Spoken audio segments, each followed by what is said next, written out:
शास्त्रामध्ये नेमकं काय असतं, राज्यशास्त्रामध्ये काय असतं आणि वेगवेगळे सब्जेक्टमध्ये कोणता सिलेबस असतो हे समजायलाच आम्हाला 1 वर्ष जातं. आणि 1 वर्षात तुम्ही कशी पोस्ट काढणार आहे बाई, काही समजत नाही लोकांचं.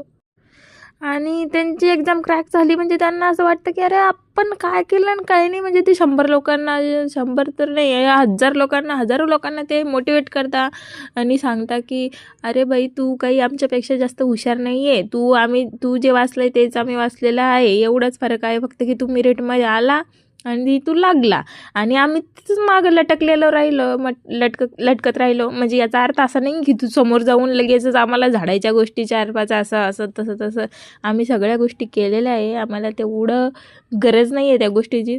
तरी पण ठीक आहे, चला आम्ही बघून घेतो की जाऊ द्या बाबा, झालेला आहे, 1 लागला, त्याच्या नावापुढं शिक्का मोर्तब झालेला आहे त्यामुळं. आणि मोटिवेशनची काय सांगा, मोटिवेशनचे तर